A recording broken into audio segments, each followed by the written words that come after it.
Millet Marvels, changing the way world eats by Tenali Double Horse.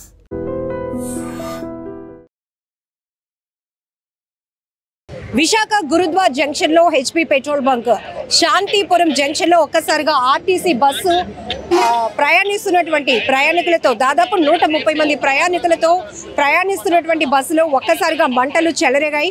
పూర్తిగా మీరు చూస్తున్నారు కాలిపోయినటువంటి పరిస్థితి.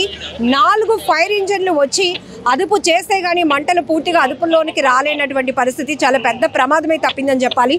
ఒకవైపు ఇక్కడ మీకు హెచ్పీ పెట్రోల్ బంక్ ఉంది, మరొక వైపు పైన హై టెన్షన్ వైర్లు కూడా ఉన్నాయి. అయితే ఇక్కడ శాంతిపురం జంక్షన్ లో విధులు నిర్వహిస్తున్నటువంటి ట్రాఫిక్ కానిస్టేబుల్ అలర్ట్ అవి ఇమీడియట్ గా ఫైర్ డిపార్ట్మెంట్ కి కాల్ చేయడం వల్ల వాళ్ళు ఫైర్ ఇంజన్స్ తో పాటు ఫోర్స్ అంతా కూడా వచ్చి మంటలు అదుపు చేయడం జరిగింది. ఏం జరిగిందండి? ఎన్ని గంటల ప్రాంతంలో జరిగింది? ఇది 8:30 మధ్యలో మేడం, 8:30 మధ్యలో బస్సు ఆగింది అనమాట. బస్సు ఆగినప్పుడు పబ్లిక్ అంతా పాసెంజర్ ఉంటారు కదా, దిగిపోయి వెళ్ళిపోతున్నారు. ఏంటి దిగిపోయి వెళ్ళిపోతారని చూస్తుంటే ఇంకా బస్సు నుంచి పొగల్లాగా వస్తున్నాయి. సిగ్నల్ పడినప్పుడే ఈ సిగ్నల్ ఇంకా కదలలేదని నేను ముందుకెళ్ళి చూశాను. ఫ్రంట్కి వెళ్ళి చూడగానే ప్రజలందరూ దిగుతున్నారు. చూస్తే బస్సులో ఫ్రంట్ ఇంజిన్ దగ్గర మంటలు వస్తున్నాయి. డ్రైవర్ లేరు, ఎవరు లేరు, అందరు కిందకి దిగిపోయారు. సరే కదని చాలా ప్రమాదం అవుతుందని చెప్పి ఇంకా ఫైర్ మంటలు ఎక్కువ అవుతున్నాయి. ఎక్కువ అంటే ఇమీడియట్గా కంట్రోల్ రూమ్ వాళ్ళకి, పోలీస్ కంట్రోల్ రూమ్ వాళ్ళకి తెలియపరిచాను మేడం. తెలియపరిచి మళ్ళీ law and order police 4th law and order వాళ్ళకి తెలియపరిచాను మేడం. ప్రజలకు ఏమీ కాలేదు మేడం, ప్రజలకు ఏమీ కాదు. ఎలా దాదాపు నేను చూసినప్పటికెళ్ళి ఒక 100-120 మంది ప్రజలు, అలా అంటే బాగా ఎక్కువ. యాక్చువల్గా అయితే బస్సు కెపాసిటీ 60-70 మంది అనుకో, కానీ ప్రజలు ఈ మూగిని ప్రజలు వీళ్ళందరూ కలిపి నేను అలా వెళ్ళిపోతుంటే వెంటనే ఇమీడియట్గా మన కంట్రోల్ రూమ్ తెలియపరిచాను. ప్రజలకు ఏమీ కాలేదు, పబ్లిక్ ఏమీ కాదు. వేరంగా స్పందించడం వల్ల, చెప్పడం వల్ల మన ఫైర్ ఇంజిన్ వాళ్ళు వచ్చారు. వచ్చి మొత్తం 2-3 లారీలు వచ్చి బాగా ఫైర్ చేశారు. అందరూ వచ్చారు, మన ప్రెస్ వాళ్ళందరూ వచ్చి బాగా స్పందించి ఒక్కసారిగా ఆర్టీసీ బస్సు అగ్నికేలల్లో చిక్కుకోవడంతో తీవ్ర భయాందోళనకు గురైనటువంటి పరిస్థితి. ఎందుకంటే టైర్లు పేలిన శబ్దంతో ఒక్కసారిగా అందరూ పరుగులు పెట్టారు. అండ్ హై టెన్షన్ వైర్లు పైనుంచి ఉన్నాయి. ఇటు చూస్తే పెట్రోల్ బంక్ ఉంది. ఇమీడియట్ గా కానీ రెస్పాండ్ అవ్వకపోయి కొన్ని కాస్త లేట్ అయితే అదే కొద్దిగా లేట్ అయితే మాత్రం చాలా ప్రమాదం. ఒక బ్లాస్టింగ్ కూడా అయిందన్నమాట టైరు. వెంటనే ఇమీడియట్గా ఫైర్తో ఆపించాం. ఇది వేరంగా తెలియపరచడం వల్ల కొంచెం పబ్లిక్కి, ప్రజలకి చాలా అందుబాటులో, చాలా ఎవరికి ఏమీ కాలేదు, గాయాలు కూడా అవ్వలేదు, అంతా సేఫ్గా ఉన్నారు పబ్లిక్ అంతాను. కాకపోతే ఆర్టీసీ బస్సు కాలిపోయిందమ్మా. అది విశాఖ గురుద్వార్ దగ్గర ఉన్నటువంటి పెట్రోల్ బంక్ ఆపోజిట్ లో ఆర్టీసీ బస్సు దగ్ధమవుతున్న దృశ్యాలు మీరు చూస్తున్నారు. అసలు ఏం జరిగింది? ఒక్కసారిగా బస్సు ప్రమాదానికి గురి కావటం. కండక్టర్ గారు ఏమైంది అసలు? మేము కుర్మన్పాలెం నుంచి 7:10కి బయలుదేరామండి. విజయనగరం వెళ్తున్నాం. చాలా విపరీతంగా అయిపోయింది. జనాలు కూడా విపరీతం, అంత ఇంత కాదు, వద్దు అంటున్నా ఎక్కేస్తున్నారు. తర్వాత మరి అది ఇక్కడికి వచ్చేటప్పుడు బండి ఆగింది. వెనకాల ఆటో వాళ్ళు వచ్చి బాబు లోపల నుంచి మంటలు వచ్చేస్తున్నాయి చూసుకుంటే కింద దిగి చూసాము. చూసేది అప్పటికే మంటలు వచ్చేస్తున్నాయి. జనాలు అందరినీ కింద దించేసి మేము కింద దిగిపోయాము. అసలు అగ్నిమాపక సిబ్బంది ఎంత ప్రయత్నిస్తున్నా కూడా మంటలు అదుపు రాలేనటువంటి పరిస్థితి ఉంది. మరొక వైపు ఇప్పుడు ఈ బ్లూ కలర్ డబ్బాలో నీళ్ళు మావి కదా, మావి కాదు ఆలివి. సో ఇంకా ఎక్కువ శాతం ఇక్కడ మనకి పెద్ద పెట్రోల్ బంక్ కూడా ఉంది గురుద్వారా జంక్షన్ లో. ఇక్కడ మనం చూసే కనుక ఇది అదుపులోనికి వచ్చే ప్రయత్నం అయితే కనుక అగ్నిమాపక సిబ్బంది చేస్తున్నారు. ఓవర్లోడ్ అంటే ఎంతమంది స్ట్రెంత్ ఉండొచ్చు అంటారు? పొద్దునకే ఓవర్లోడ్ అంటే ప్రజెంట్ బండిలో 130 మంది ఉన్నారు. 130 మంది ఉన్నారు. ఈ సర్వీస్ ఏంటండి? ఎక్కడి నుంచి? విజయనగరం, కోర్మన్పాలెం నుంచి విజయనగరం. కోర్మన్పాలెం టు విజయనగరం అంటే మార్నింగ్కే అంత స్ట్రెంత్ రావటం వల్ల వెహికల్స్ ఫిట్నెస్ లేని పరిస్థితులు కూడా చూస్తున్నాం కదా. బస్ ఫిట్నెస్ ఎట్లా ఉంది? ఫిట్నెస్ బాగానే ఉన్నదండి. మేము రోజు ఇదే బండి, చాటు బండి కదా, రోజు వెళ్తుంటాం కదా.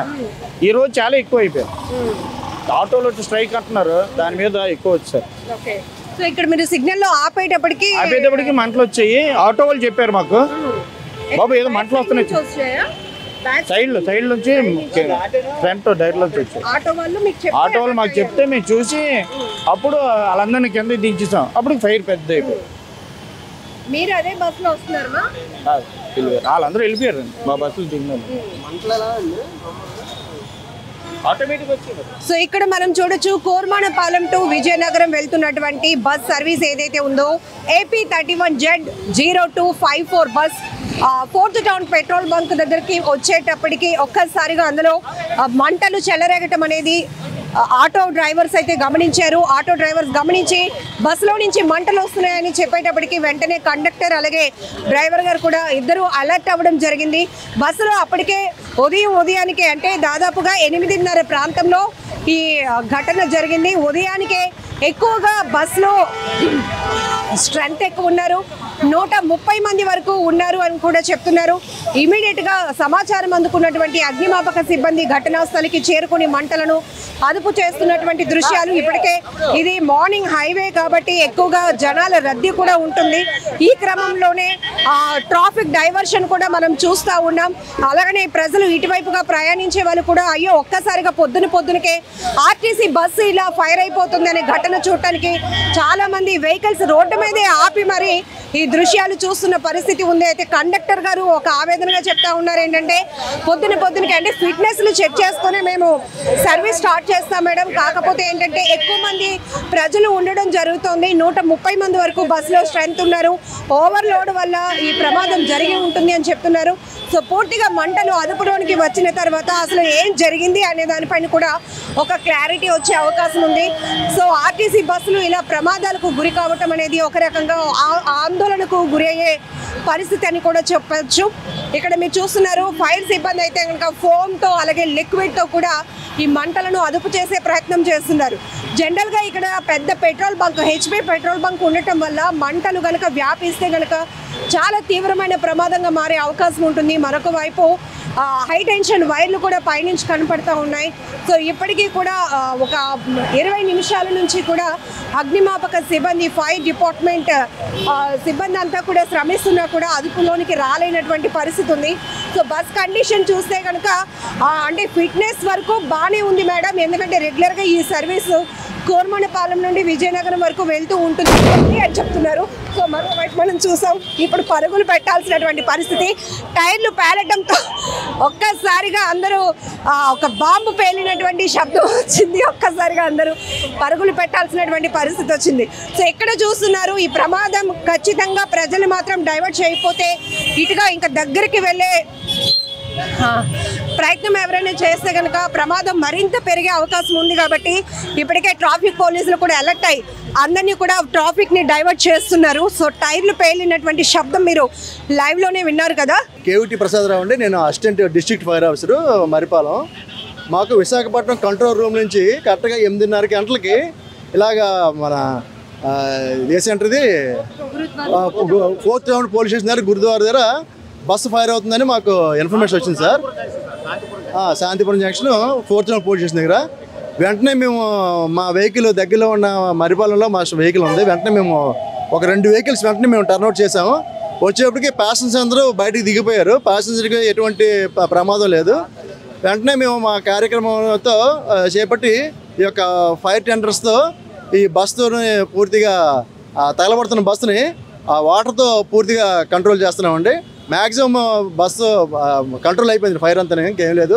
ఫోమ్ ఉపయోగించి మొత్తం అంతా కంట్రోల్ చేసామండి. ఒక టైర్ మాత్రం పేలింది, మిగతా ఆయిల్ ట్యాంక్ కానీ ఏమి పేలలేదు.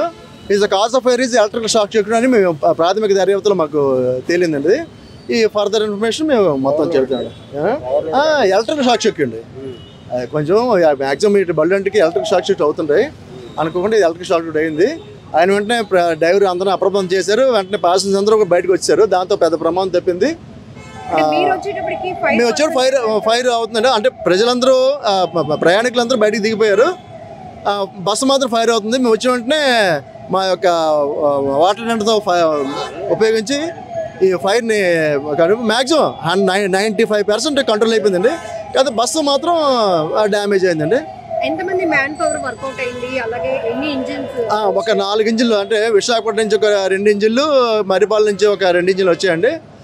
ఈ దగ్గరలో ఈ ఫైర్ సర్వీస్ ఉండడం వల్ల వెంటనే మేము దాన్ని కంట్రోల్ చేయగలిగాము.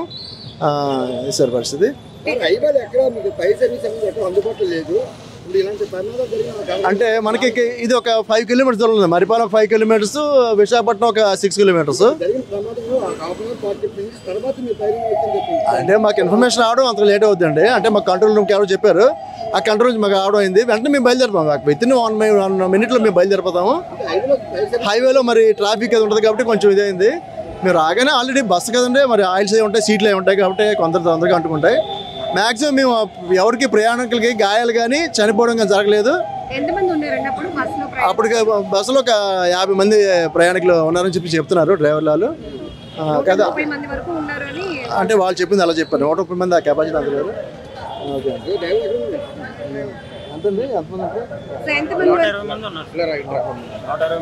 కానీ చిన్నది ఫైర్ అవగానే నేను అందరినీ దించి పక్క పంపించానండి. పక్కన బంక్ కూడా ఉంది, బంక్ కూడా లేదండి. ఆటోలు నేను సిగ్నల్ ఆగేటప్పుడు నా పక్కన ఆగుతాయి కదా, నేను చూసాను. లేదు సార్, నేను చూసి అంత ఆల్ చూసి చెప్పి అంత ఫైర్ అయితే మాత్రం నేను ముందు ఉండను సార్, ఎందుకంటే నాకెందుకు ఫైర్ అయింది. ఫైర్ అనేది అలాగా ఫైర్ అవ్వదండి, కానీ ఎలక్ట్రికల్ కంప్లైంట్ వస్తుంది. చిన్న సర్క్యూట్ అయ్యాక మేము వాటర్ వేసి ఆర్పేసినా ఆగిపోతుందండి. మరి ఇంత ఫైర్ అవ్వదండి. కాకపోతే ఏంటంటే వర్షం పడడం వల్ల మేము సైడ్ రోడ్ల నుంచి అటు నుంచి ఇటు నుంచి వచ్చేటప్పుడు వాటర్ ఎక్కువ తుల్లిపోవడం వల్ల అది ఎక్కువ ఫైర్ అవ్వడానికి కారణం అయిందండి. కానీ ఎప్పుడైతే ఫైర్ అవుతుంది అనగానే నేను ముందు ప్యాసింజర్ని అందరినీ, స్టూడెంట్స్ కానీ చాలామంది ఉన్నారండి, దించి ముందు సైడ్కి పంపించి బంక్లో 120 మంది ఉంటారు సార్. 120 మంది ఓవర్లోడ్ వల్ల కూడా అవుతుంది. కానీ ప్రజెంట్ అయితే ఎలక్ట్రికల్ షార్ట్ సర్క్యూట్ సార్. బండికి కూడా మొత్తం అది సెన్సర్ సిస్టమ్ అండి, అది మొత్తం వైరింగ్తోనే. స్టూడెంట్స్ ఎక్కువ అండి, స్టూడెంట్స్ కంపల్సరీ ఈ బస్సు. ఎందుకంటే అవంతి కాలేజీ, రఘు కాలేజీ, ఇది కోరమనపాలెం నుంచి విజయనగరం అండి. ఎక్కువ స్టూడెంట్స్ ఎక్కువ ఉన్నారండి బస్సు. మంటలు అంటే అప్పుడు టైం 8:20 అవుతుంది మేడం. ఆ టైంకి బండి ఇక్కడ ఒక 2 నిమిషాల ముందు చిన్న స్మెల్ వచ్చింది. సిగ్నల్లో ఆపాను మేడం. సిగ్నల్లో ఇంకా నాకు గ్రీన్ ఉంది కానీ దగ్గరలో ఇంకా ఆపేసాను. ఆపేసి స్మెల్ వస్తే కండక్టర్ గారిని దిగి చూడమన్నాను. స్మెల్ వస్తుందో ఒకసారి చూడండి అంటే ఆయన కిందకి దిగి చూశారు.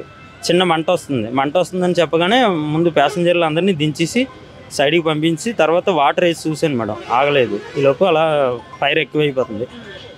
పాయింట్లో కానిస్టేబుల్ ఉంటే వెంటనే వచ్చారు. వస్తే ఇలా ఫైర్ అయిపోతుందంటే ఫైర్ ఇంజిన్కి ఫోన్ చేశారు. ఇప్పుడు వచ్చారు మేడం, ఆర్పుతున్నారు అంతే. ఎవరికి జనాలకి ఏం కాలేదు. వెంటనే చిన్న ఫైర్ రాగానే జనాలందరినీ దించి పక్క పంపించాం మేడం. సర్వీస్ ఇది కోరమనపాలెం నుంచి విజయనగరం వెళ్ళే బస్సు మేడం, 111V అంతే మేడం. అంటే 120 మెంబర్స్ అలా ఉన్నారు మేడం. అంటే వర్షం పడ్డది కదా మేడం, వర్షం వల్ల ఈ అక్కడక్కడ గొయ్యలు ఉంటే వాటర్ తుల్లిపోద్ది కదా, దానివల్ల వైర్లు ఫీజులు అవి షార్ట్ సర్క్యూట్ అయ్యి అలా అయింది మేడం. ట్రావెల్ అయినా ఎప్పుడు ప్రాబ్లం రాలేదు. అంటే వాటర్ వల్ల, వర్షం వల్ల ఇది వైర్లు తడి తగలగానే ఆటోమేటిక్గా షార్ట్ సర్క్యూట్ అయిపోయింది మేడం, అంతే. హెవీ లోడ్ కూడా కారణమే మేడం, కానీ హెవీ లోడ్ అనేది ఎప్పుడూ ఉంటుంది మేడం ఈ బస్సులు. రెగ్యులర్గా మీరు ఆర్టీసీలో ఉన్న సిచ్యువేషన్స్లో ఫిట్నెస్కి సంబంధించి కూడా చాలా కంప్లైంట్స్ ఉన్నాయి. ఇది చాలా లాంగ్ ట్రావెల్ అవుతుంది. ఇప్పుడు కోరమనపాలెం టు విజయనగరం అంటే ఎన్ని కిలోమీటర్స్ మీరు జర్నీ చేయాల్సి వస్తుంది? అంటే 75 కిలోమీటర్లు ఒక సైడ్ కాదు, 75 వస్తుంది. అలా డేకి ఎన్ని ట్రిప్స్ అండి? డేకి 2 ట్రిప్లు మేడం, అంటే 300 కిలోమీటర్లు. 4 సింగిల్ అండి. హెవీ లోడ్ ఎప్పుడు ఉంటుంది మేడం, ఎక్కడ కూడా గ్యాప్ ఉండదు మేడం బస్సు. ఆటోల్ స్ట్రైక్ అన్నారండి, దాని మీద ఇంకా ఎక్కువ పెరిగిందండి. ఆటోల్ స్ట్రైక్ అని అన్నారు, దాని మీద ఇంకా జనాలు ఎక్కువ పెరిగారు. అందువల్ల విపరీతం లోడు 130 దాటిపోయారు. దీని కెపాసిటీ 65 యాక్చువల్గా.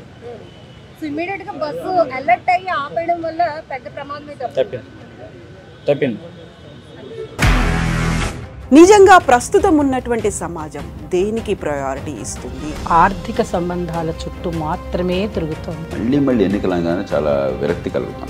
మంచి అనిపిస్తుంది కదా, లేడీస్ కూడా ఛాలెంజింగ్ జాబ్స్ చేసినప్పుడు చాలా బాగుంటది. ట్రాఫిక్ అసిస్టెంట్స్ గా నియమించిన ట్రాన్స్జెండర్స్ అందరితో సాల్యూట్ చేయించుకుంటున్నారు. ఫుడ్ డెలివరీ ఇవ్వటానికి వెళ్ళినటువంటి డెలివరీ బాయ్ అనిల్ పై కళ్ళ ముందు